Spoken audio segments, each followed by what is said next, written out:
Thank you very much. And Carrie, I really like that word that you used, which is a journey, because we don't have all the answers. We are, each year striving to be better and better. So RELX is a global provider of information-based data analytics and digital decision tools, and we are committed to universal sustainable access to information. So we are listed in London, New York, and Amsterdam, and we operate in 4 market segments: in risk, which goes under the name of LexisNexis Risk Solutions; in science, technical, and medical, which is Elsevier; legal, which is LexisNexis Legal and Professional, and my legal colleagues on the panel will have heard of that company before; and exhibitions, RX, which is very large events business.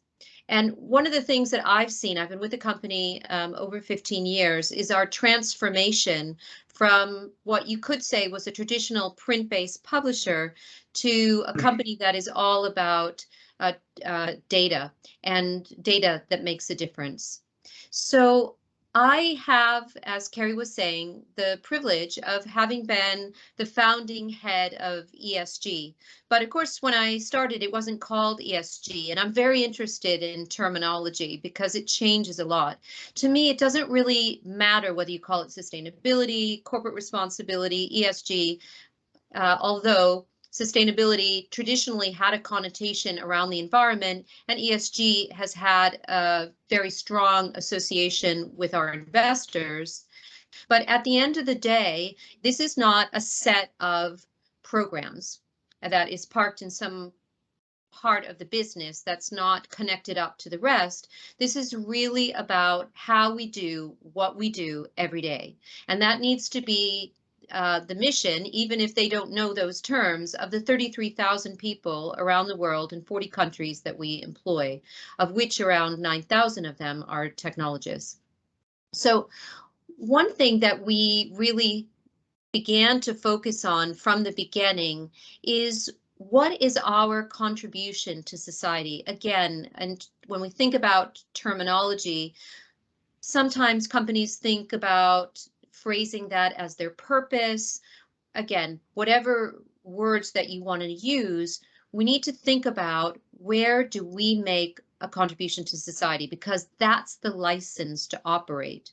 So in those businesses that I described, for Risk Solutions, it's about providing essential data and analytics to protect people. So we have tools that fight fraud, for example, cybercrime, and it's also about providing critical industry insights. So over the weekend, I was seeing a story in the press using some data that we have from Cirium, which is for the global aviation industry. Elsevier is about progressing human welfare and economic progress through science and health, tools and analytics. LexisNexis Legal is about promoting the rule of law and access to justice. And RX, the events business, is about fostering communities through those events, which enhance productivity and improve the efficiency of markets. And then RELX, it's about universal sustainable access to information. So this is the thinking that we did. And we thought, okay, if we have identified these things, then one of the next steps is about setting objectives in these areas. We have public objectives with our unique contributions that you can find online at RELX.com in the Corporate Responsibility Report. And then we also set objectives to the material issues that affect all companies: governance, people, customers, community, environment, and of course, near and dear to all of our hearts, supply chain. I'm going to talk a little bit more about supply chain, but let me just say that we link those objectives for our unique contributions, and then for the material issues, to the United Nations Sustainable Development Goals. I don't know if you can see my pin, I'm leaning forward. That's the SDG wheel, 17 goals for the world. That was adopted by all the nations of the UN in 2015, running through 2030 to try and make the world a better place and address some of the most critical challenges of our time, including climate change. To give you an example on supply chain, one of those material issues that we all have to address, we've linked that up with SDG 8, which is decent work and economic growth. And the focus is on, for this year, increasing the number of suppliers as code signatories to our RELX supplier code of conduct, continuing to use audits to ensure continuous improvement in supplier performance and compliance, and then also supplier diversity, which we think links with SDG 10, reduced inequalities. Our goal for this year is to advance our supplier diversity and inclusion program. And I think one of the things about the SDGs, there's stuff that each company is doing that aligns, and it's about scaling that. So it's not just business as usual, it's about figuring out for the good stuff that you do and your contribution to society, how you can scale that.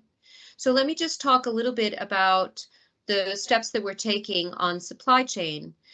You can find the details of this in our corporate responsibility report, but there's also another important place that many of us have to be concerned with that are listed in the United Kingdom, and that's our Modern Slavery Act statement. So we have to show, and that's available from our homepage, how we're avoiding human trafficking and modern slavery in our direct operations, but then also in our supply chain.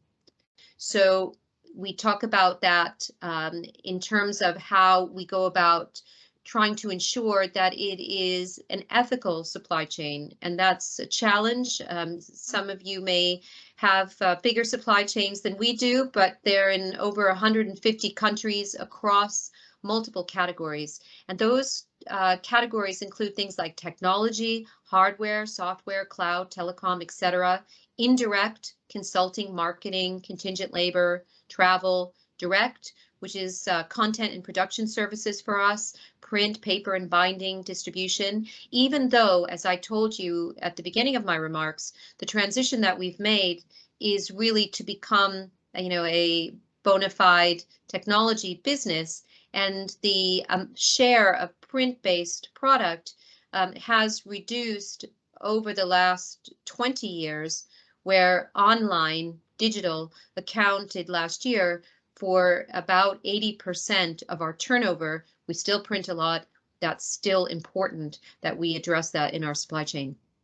So given the importance of having an ethical supply chain, we have a socially responsible supplier program, which is encompassing the whole of the business. It's supported by colleagues in expertise in operations and procurement, and we have a dedicated socially responsible supplier director who houses in global procurement. So we have, as I mentioned, a very comprehensive supplier code of conduct. It's available in 16 languages, which we ask suppliers to sign and display prominently in their workplaces, and it commits them to following applicable laws and best practice areas in things like human rights, labor, and environment. And I want to give a big shout out and really encourage you, if you are not already a member of the United Nations Global Compact, please consider doing that. I don't feel I'm biased, even though I'm chair of the network here in the United Kingdom, but this has been so helpful to us. We've been a signatory since 2003, and there are 10 principles related to human rights, labor, environment, anti-corruption, and our own RELX code of ethics and our supplier code are anchored in those 10 principles. And there's so much support to help us look at having an ethical supply chain. So at the end of 2020, to give you a sense, about 91% of our suppliers on our tracking list, and we have certain criteria for which suppliers make it onto the tracking list, including our suppliers in high-risk locations.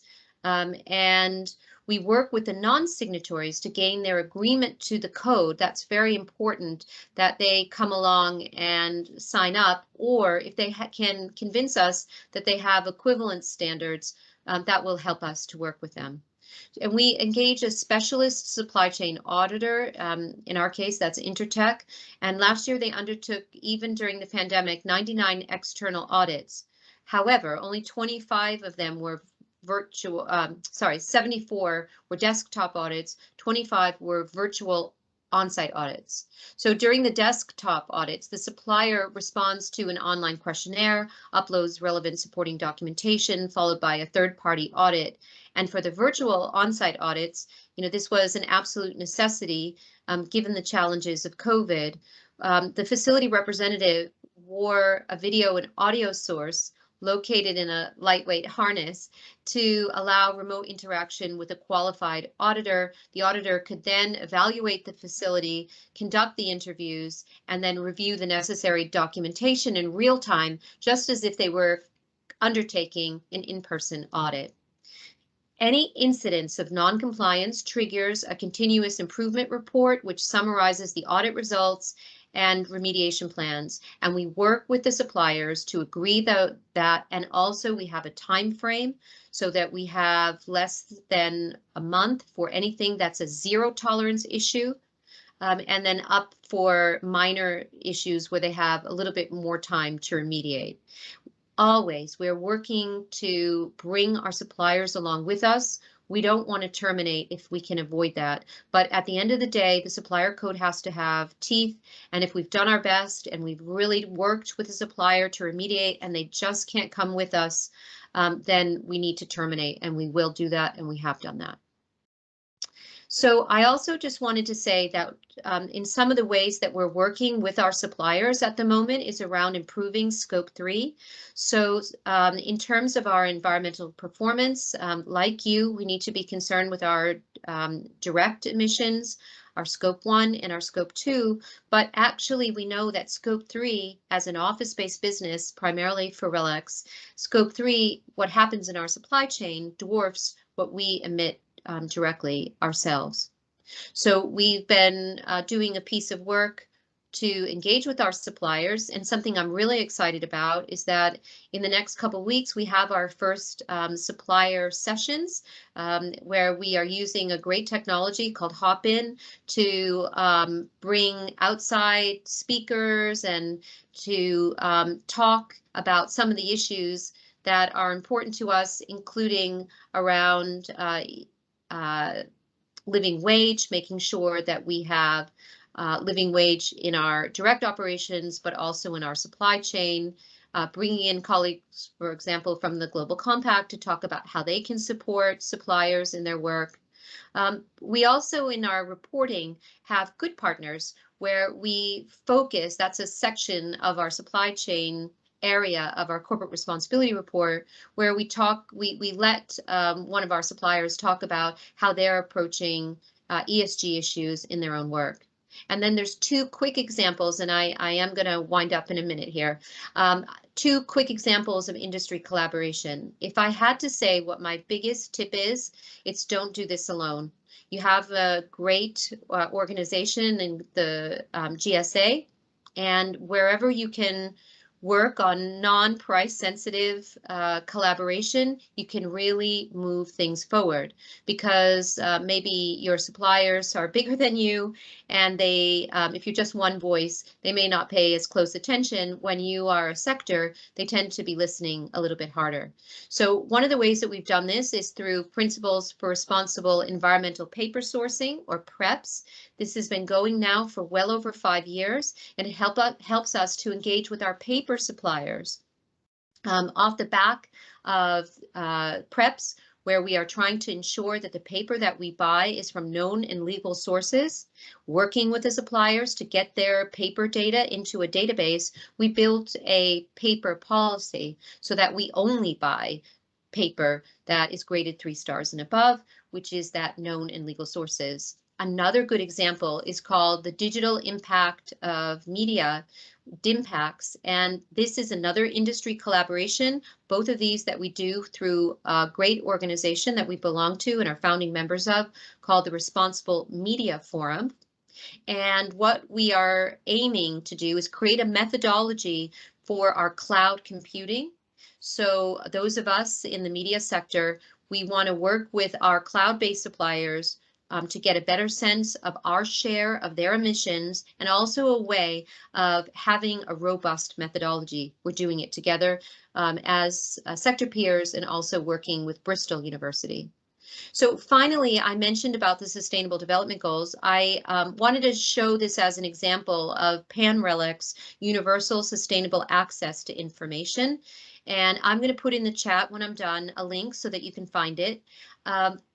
We have content across our 4 businesses in every one of the SDGs. And when I looked last night in preparation for these remarks today, I found 273 results in the RELX SDG Resource Center. This is a free portal for the world. We've had over 100,000 unique users this year, but we want lots and lots more. This is content that you would not necessarily be able to find as easily as you can on the Resource Center, and some of it would be behind a paywall that you wouldn't have access to unless you were already an existing customer. We've curated this content. There's 110 different resources, 161 research articles.